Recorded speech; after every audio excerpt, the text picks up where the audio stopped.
Hi friends, இன்றைக்கி வந்து ஒரு சுவையான கிராமத்து ஸ்டைலில் நம்ம வந்து புளிக்குழம்பு வைக்க போகிறோம். அந்த புளிக்குழம்பு வந்து பார்த்திங்கன்னா கத்திரிக்காய் போட்டு வைக்க போகிறோம்.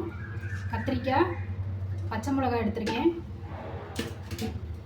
2 தக்காளி, ஒரு வெங்காயம், இந்த சைஸ்க்கு புளி, கருவேப்பிலை, கொத்தமல்லி.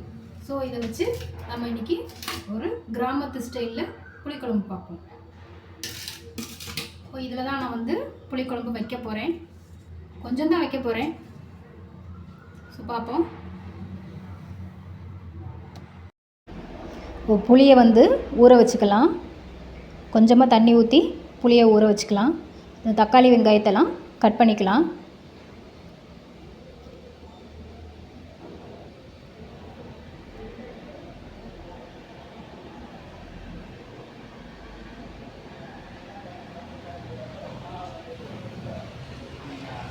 நாங்கள் வந்து இந்த புளிக்குழம்பு வந்து கத்திரிக்காய் புளிக்குழம்பு தேங்காய் அரைச்சி ஊற்றாமல் தான் வைப்போம். ஸோ பார்த்திங்கன்னா எங்கள் ஊரில் இப்படி தான் வைப்போம். நல்லாயிருக்கும் டேஸ்ட்டாக. ஸோ தக்காளி வெங்காயத்தை கட் பண்ணிவிட்டு கத்திரிக்காயையும் கட் பண்ணணும். கத்திரிக்காயை வந்து அப்படியே 4ஆக கட் பண்ணிக்கணும். முழுசாக போடணும் கத்திரிக்காயை.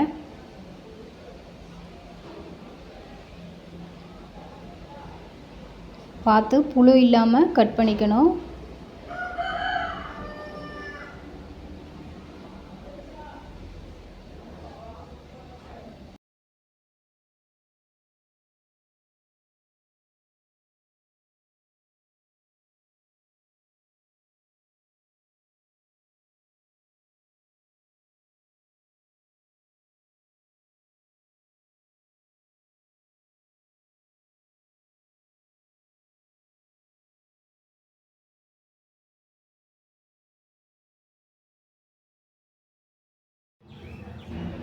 ஒரு பக்கம் பர்னரில் வந்து சாப்பாடு அடுப்பில் வச்சுறதுக்காக நான் வந்து அரிசியை களைஞ்சி சாப்பாடு அந்த பர்னரில் வச்சுட்டு ஒரு பர்னரில் நான் புளிக்குழம்பு செஞ்சு காமிக்க போகிறேன்.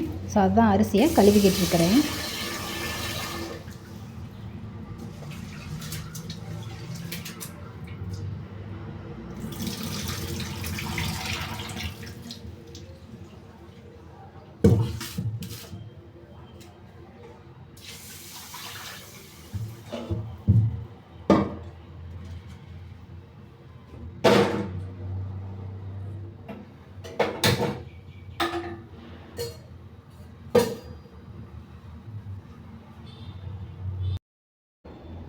ஸோ வந்து பாத்திரத்தை அடுப்பில் வச்சுட்டேன்.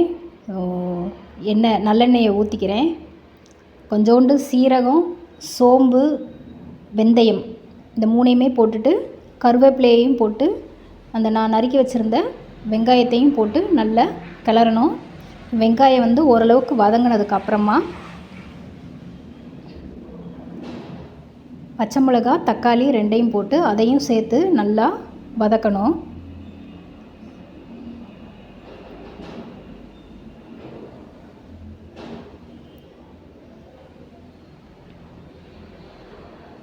இடித்து வச்சுருந்த வெள்ளைப்பூடை எடுத்து போட்டுக்கிறேன். கத்திரிக்காயையும் போட்டுட்டு எல்லாத்தையும் நல்லா வதங்கிறதுக்கு நல்லா கிளறி விட்டுக்கிறேன்.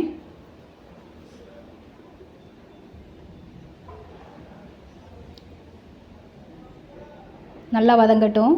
இதில் குழம்பு மிளகாப்பொடி, உப்பு, மஞ்சப்பொடி 3ஐயும் சேர்த்து திருப்பியும் நல்லா அந்த பச்சை வாசனை போகிற அளவுக்கு நல்லா கிளறி விட்டுக்கணும். புளி வந்து கரைச்சி வச்சுருந்தேன்ல அதை அந்த கலவையில் வந்து ஊற்றிக்கணும். ஊற்றிட்டு நல்லா குழம்ப கொதிக்க விடணும். ஸோ பார்த்திங்கன்னா குழம்பு நல்லா கொதிச்சிருச்சு. நல்லா கட்டியாக நல்லா கலர்ஃபுல்லாக நல்லா வந்திருக்கு. ஸோ இது மேலே மல்லித்தலையை தூவி விட்டுக்கலாம். ஸோ சுவையான புளிக்குழம்பு வந்து ரெடி ஆயிடுச்சு. தேங்காய் அரைச்சி ஊற்றாமலேயே இந்த மாதிரி புளிக்குழம்பு வச்சா நல்லா டேஸ்ட்டாக இருக்கும். எல்லோரும் இது மாதிரி செஞ்சு பாருங்கள் வீட்டில்.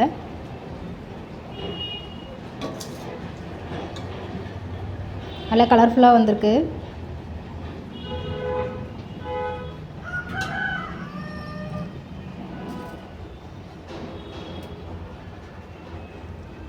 ஸோ வீடியோ பிடிச்சிருந்தா லைக் பண்ணுங்கள், சப்ஸ்கிரைப் பண்ணுங்கள். தேங்க்யூ.